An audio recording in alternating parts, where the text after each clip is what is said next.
Síntese do profeta Ezequiel.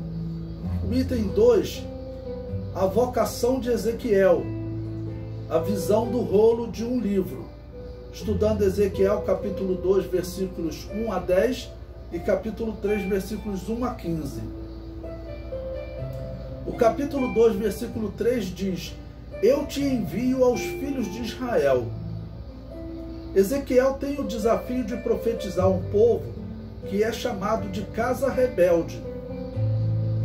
No princípio, quando vivia em obediência, Israel era comparado a coisas maravilhosas, tais como vinha e terra fértil, ou ainda ouro puro, como em Lamentações 4:2.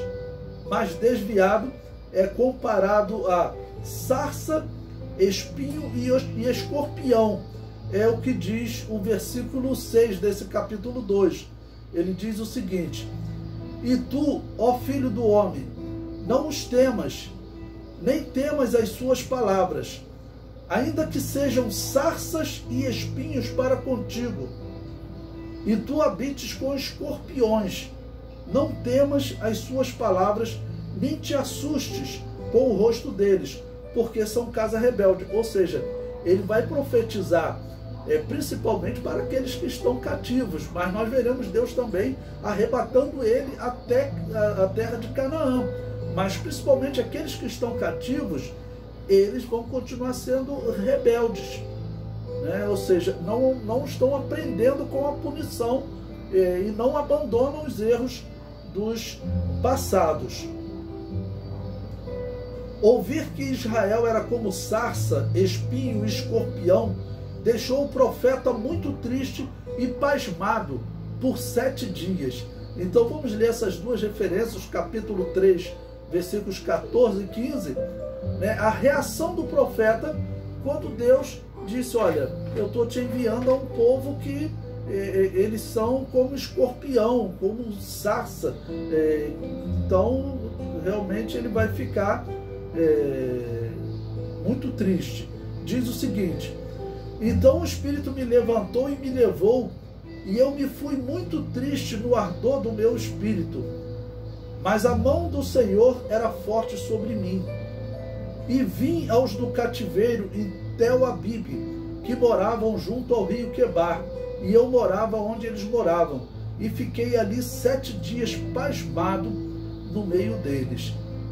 Ou seja, o profeta recebe a chamada, e talvez a esperança dele foi que seria ouvir de Deus que agora o povo aprenderia, né, e que Deus levaria o povo de volta, trazer alguma palavra de esperança, né? Mas Deus diz que ele está sendo chamado para profetizar, mas infelizmente o povo não vai ouvir. E o povo ainda é comparado então a coisas ruins.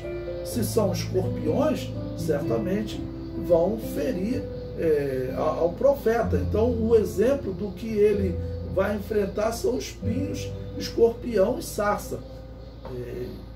Prosseguindo, consideremos como é importante o fato desse sacerdote cativo na Babilônia ficar pasmado durante o mesmo tempo que o sacerdote se consagrava, né?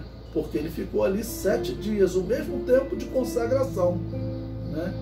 É como se fosse uma consagração para ele, né? O seu chamado para profeta vai durar como a consagração de um sacerdote. Semelhante a Ezequiel, Esdras ficou assentado, pasmado, até a hora do sacrifício. Por quê? Esdras, ele já vive depois de Ezequiel. Ezequiel está vivendo aqui próximo do ano 592, né? Se for botar em número redondo, 590 para facilitar. Já Esdras vai viver cerca de 140, 150 anos depois. Ele chega em Israel no ano 457 a.C., voltando do cativeiro babilônio. Olha, Ezequiel está lá no ano 590 a.C. Então é muito tempo. Esdras então retornou em 597, e todo esse tempo, né, os israelitas, nós vamos ver que ainda não mudaram. Por quê? Ele fica exatamente pasmado pelo mesmo motivo. Quando ele chega lá, ele encontra os israelitas todo envolvido com os cananeus. Né? Então nós podemos ler no livro de Esdras como Esdras fica pasmado. Leia lá principalmente Esdras capítulo 7 e 8. Né? E quando chega no capítulo 9, dá esse exemplo. Os israelitas já estavam vivendo errado. O homem então que nasceu na Babilônia, olha, você nasceu aqui, mas você é um representante do nosso povo, vai para Canaã agora para guiá-los nas palavras de Deus. Quando ele chega lá, encontra eles também nessa mesma situação. O que ele faz? Ele fica pasmado também. Os amigos de Jó ficaram 7 dias e 7 noites pasmados e sem pronunciar palavra alguma. Em Jó capítulo 2, versículo 13. No caso de Jó, era o sofrimento de Jó por causa daquela chaga maligna que havia cometido ele. Prosseguindo a leitura do nosso livro, eu separei o capítulo 2, versículo 9,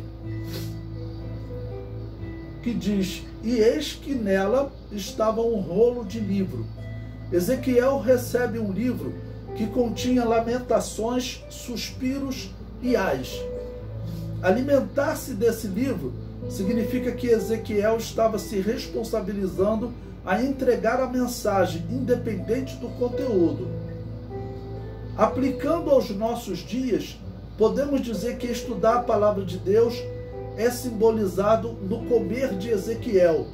E após comer, devemos levar a todas as nações, ensinando-as a guardar exatamente aquilo que comemos, ensinando a palavra como ela é.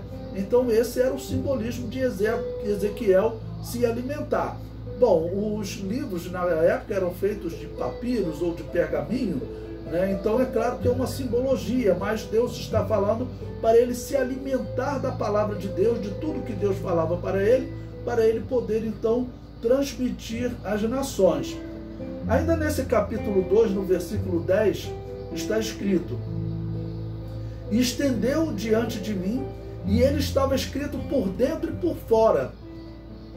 Qual o significado de estar escrito por dentro e por fora? Quando nós abrimos as tradições do Antigo Testamento, em Levíticos 25, nós encontramos ali a lei da divisão da terra. E quando um israelita perdia a terra, Deus estabeleceu o ano do jubileu. Aquele ano, a terra deveria ser devolvida ao seu verdadeiro dono. Mas como eles iriam saber quem era o verdadeiro dono? Havia um documento. Quando a pessoa perdia a terra por algum problema de doença, alguma questão, perdeu a terra, então era dado um documento a ele, descrevendo os limites da terra dele, a terra que ele perdeu, e ele deveria guardar esse documento até o ano 50º, o ano 50, e ele então receberia a sua terra de volta.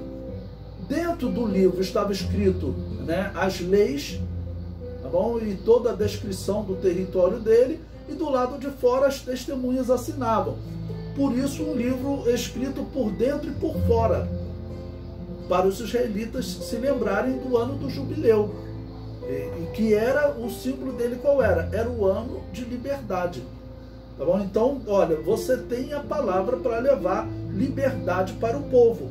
Por isso, então, é utilizado esse livro escrito por dentro e por fora. Tá bom? Agora, como que o povo vai conseguir liberdade? O povo vai ter que se submeter ao juízo de Deus. Nesse livro estavam escritas lamentações e suspiros e ais. Ou seja, a única maneira de vocês serem libertos do pecado é vocês aceitando o castigo de Deus. E no versículo 12, capítulo 3, versículo 12, está escrito: e levantou-me o Espírito e ouvi por detrás de mim uma voz de grande estrondo que dizia: bendita seja a glória do Senhor desde o seu lugar. Então, por que lembrar aqui a glória do Senhor nesse versículo? Porque quando a arca, por exemplo, se perdeu para os filisteus, os israelitas falaram, né? Foi-se a glória do Senhor. Nesse momento aqui também a arca havia se perdido. né? Desde o cativeiro babilônio não se ouve mais falar da arca do concerto. Nós não sabemos se ela foi levada cativa para a Babilônia ou se foi levada em algum outro momento. Isso também não é relatado. Mas a arca se perdeu. Na verdade, se perdeu todas as peças do templo e vai se perder o próprio templo. Tudo vai ser levado cativo para a Babilônia.